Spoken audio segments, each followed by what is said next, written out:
This podcast is about introducing our fans to the animals, plants, and other products that we work with at Josh's Frogs. It's an opportunity to paint a picture of our hobby that is refreshing. We want you guys to be successful with the animals that you're keeping, and we want our hobby to grow ethically and sustainably into the future. Hello and welcome to the Josh's Frogs podcast. Today I've got Austin. We're going to talk about Pac-Man frogs. But before we do that, just want to let you know that the Josh's Frogs podcast is brought to you by Josh's Frogs. We're your one-stop shop for all your reptile, amphibian, and pet bug needs. So we sell only captive bred animals, and then we sell all the supplies you need to take care of them. So everything from caging and lighting and heating, to the live insects that they eat, and then the live plants that make their terrarium really pop. So we carry all of that in one location, makes it so that you can get one shipment with all those things, saves you guys some money. And then we try to educate and equip people to take care of these animals. So we got tons of blogs and articles and how-to guides, and then also a bunch of videos. We want you to be successful in keeping the pets that you love. So that's Josh's Frogs. We're the sponsor of this podcast. Without further ado, welcome, Austin. For those who have not seen any of your other podcasts that you've done with us, tell us a little bit about what you do at Josh's Frogs, how long you've been here, what are the different roles that you've had while you've been here? My current role is the curator of tree frogs and toads, which is basically everything that isn't a dart frog, that's also an amphibian. We have axolotls. There are plans to move into other species of salamanders in the future. So, yeah. Cool. And then I've been here for 11 years now, Wow. which is exciting. And, yeah. So give us an idea, like for our uncles and aunts who aren't keeping exotic pets, like what does a week look like? What are the kinds of tasks that you're doing and that the people that report to you are doing? So it's a lot of cleaning. We have enough animals that kind of occupies the majority of most of the people's days. And then I am managing all of those people and their schedules and also what we're planning to breed and what makes sense. Taking into consideration things like frog space and also tadpole space, because those are finite resources that we have. Cool. We're talking about Pac-Man frogs. Can you describe a Pac-Man frog? What is it? What are the different species that make up that group of frogs? And give us some sizing on that as well. Perfect description for a Pac-Man frog. It is a mouth with legs. There's also a stomach in there. But yeah, they're very like stout frogs. They don't move. They have very, very tiny legs. They're not hopping after prey. They are definitely just a sit and wait predator. So they ambush their prey. Their tongues are extremely sticky. Whereas like people will think that they've been bit by a Pac-Man frog because if it catches them with their tongue and they jerk away, the Pac-Man frog comes with them usually. Wow. But it's not bit down yet. And usually that amount of force kind of separates it, but the frog is lifted by how sticky its tongue is. That's amazing. Yeah. That's really amazing. Wow. Talk a little bit about size. So the vast majority of Pac-Man frogs are captive bred in the hobby. Yes. What's the size that people are normally getting Pac-Man frogs, and then how big will they eventually actually be? So most people are going to be getting Pac-Man frogs as babies. Adults are much, much more expensive. Babies are around like an inch at the time of sale. They come out of the water a little bit smaller than that, but they grow very, very quickly. Yep. They love to eat. It's one of their favorite things. As an adult, the max size is up there. I want to say females can get up to 8 inches. Wow. So it's a fairly large frog, but also kind of just like a pancake at that age, because their legs kind of just, they do grow, but it doesn't seem to catch up with the rest of the body. Males are smaller. They're like probably a baseball as like an easy comparison size. So they stay much, much smaller than the females. Gotcha. And when it comes to like care for these guys, what size enclosures are you normally recommending people keep? And how does that change as they grow up? So obviously bigger is always better for these things.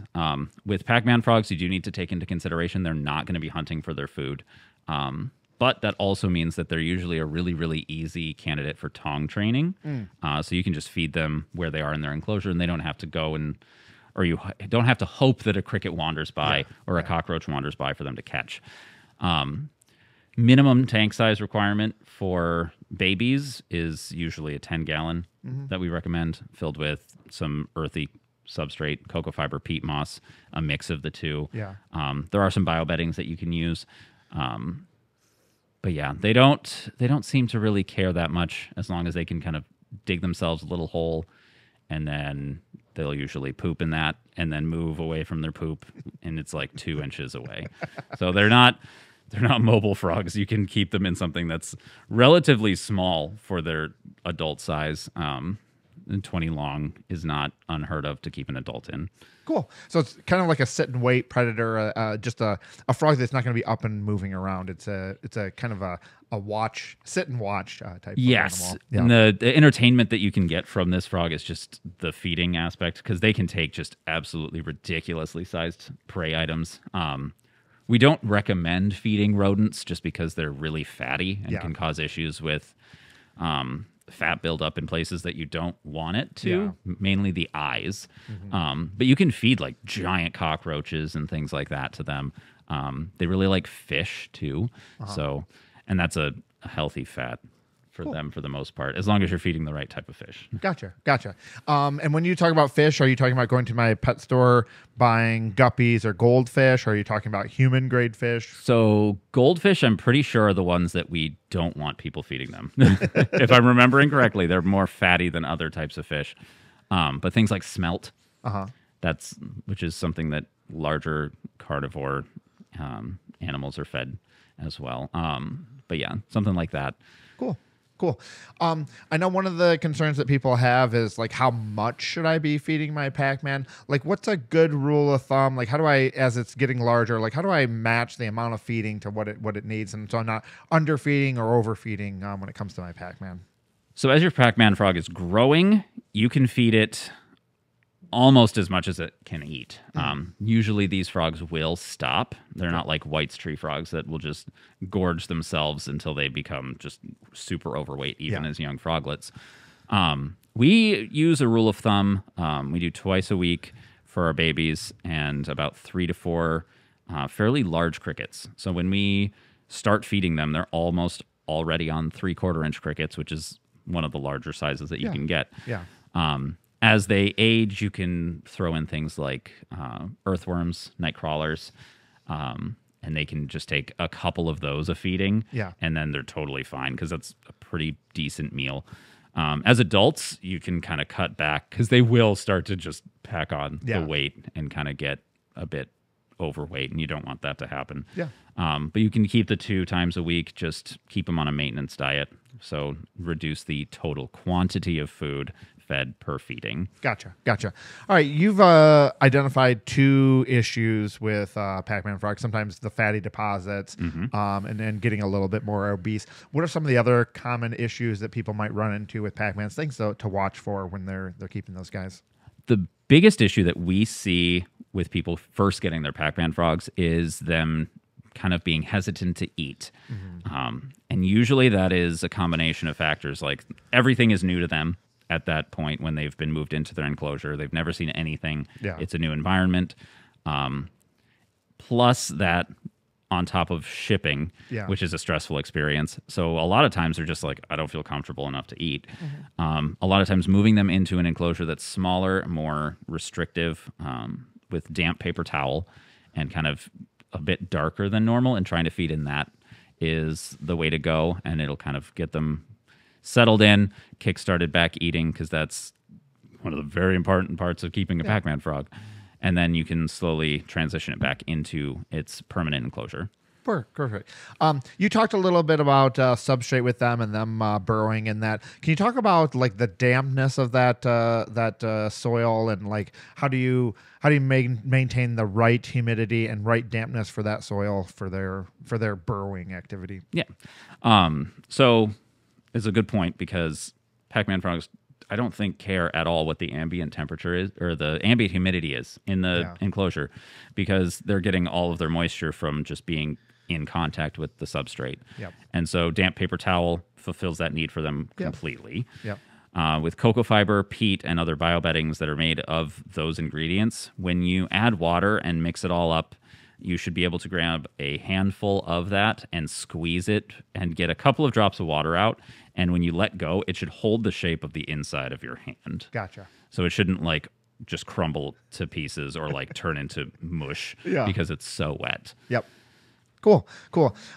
Now, Pac-Man frogs come in a bunch of different colors. Yes. Can you talk a little bit about what those different colors are? And are those different species? Like, how does that work? So there's actually quite a few different species of Pac-Man frogs available in the hobby currently. So there's your typical one that you're going to see most often is Cranwell's Pac-Man frog, and that's also the one that has just the insane number of color variations. They're typically just like modified wild type and modified albino. Yeah.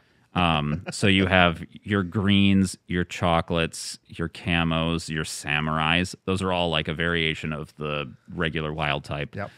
The greens and camos and the ones that are just kind of brown, those are probably what you would see if you went out and found a Pac-Man frog in Argentina. Yep. Then you have your albinos, so you have your yellows, your strawberries, your strawberry pineapples, your apricots, your Pikachus, your super Pikachus, and I feel like the list goes deeper than that, which is, it's still crazy to me how many morphs there are and how just like slightly different some of them are, because I feel like apricots, strawberries, and strawberry pineapples all look very similar.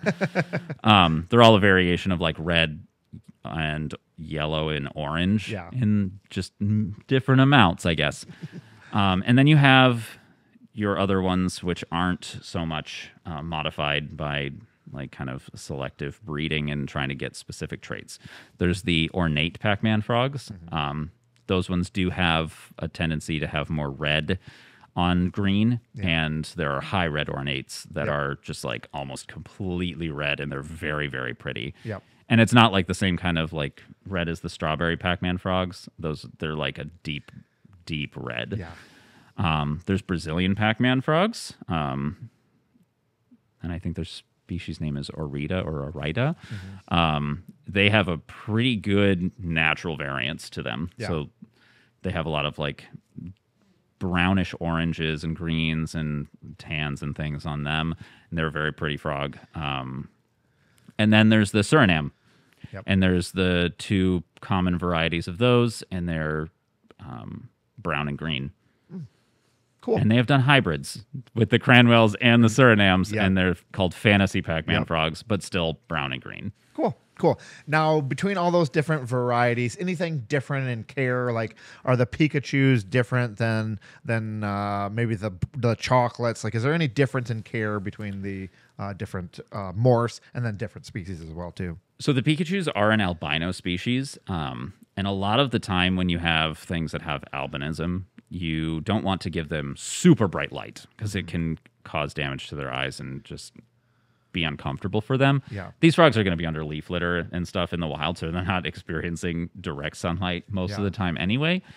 But just keep that in mind if you're getting something that's an albino Pac-Man frog. It's probably going to be a little bit more light sensitive than your wild type, so your green samurais and things like that. Cool. Now, when people are keeping Pac-Man frogs, you talked a little bit about the sometimes there's a little bit of nervousness about them not eating at the beginning. But like, are there other issues that people run into when they're taking care of Pac-Mans that you want to just keep in mind as you're raising these guys up? What are some of the common, concerns that people might have? So Pac-Man frogs are a species that will brumate, and basically the process that entails is them shedding a bunch of their skin and creating a cocoon around themselves to hold in moisture during the dry period that they would experience. And usually this is also, they just dig underground and do this. So you don't see them most of the time in captivity. We don't really give them the same kind of environmental triggers that will say, hey, it's going to get really, really dry soon. you need to prepare or you're going to die. And so sometimes our natural triggers that are just kind of like barometric pressures and things like that, temperature changes in our own homes, will kind of put them into that prepping stage. And when they do that, they stop eating. Because it is really, really bad to have like just food in your belly and then your metabolism to stop, and it kind of just sits in your belly forever. They don't have a good way to like process that and poop during brumation, so it would just rot. So if they go into brumation with a meal in them, it's really dangerous. But if you notice your Pac-Man going off feeding, but it's not losing weight and it's spending a lot of time underground, there's probably some sort of environmental trigger that's saying, hey, you need to do this thing or you'll die. Cool.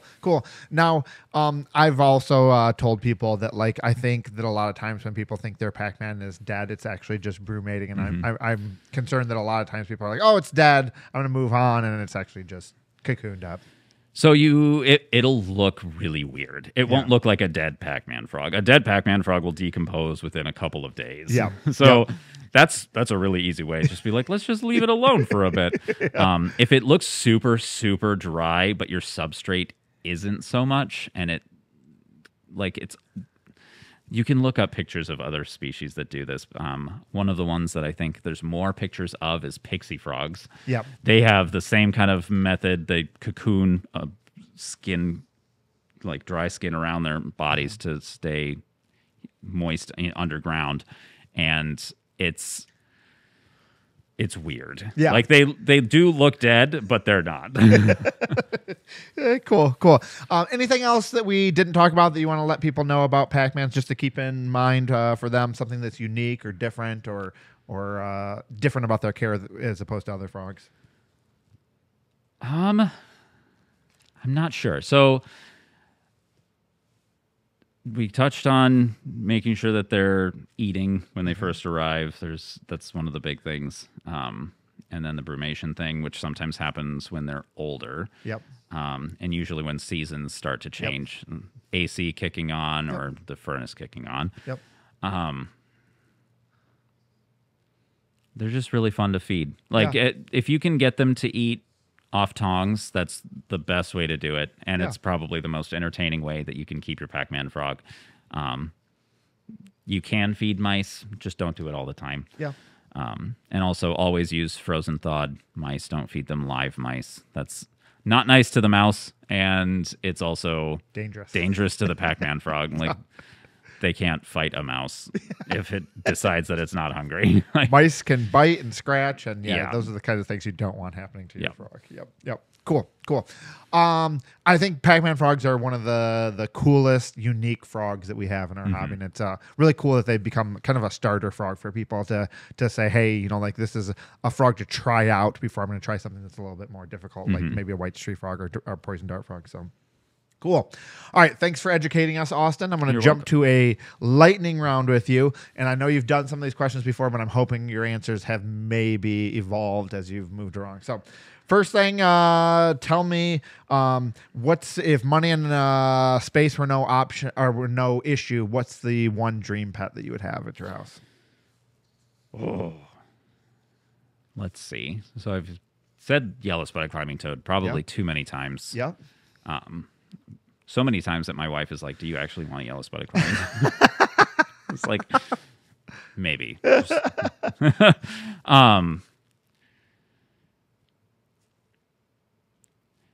Legality aside, I think Abronia are a really cool species. They're questionable for the most part in the hobby.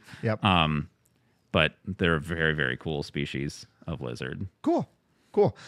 Favorite animal or plant in the entire animal and plant kingdom? So what's the coolest living thing on Earth right now? It's okay. So this one isn't going to change because it's still the pumpkin toadlet.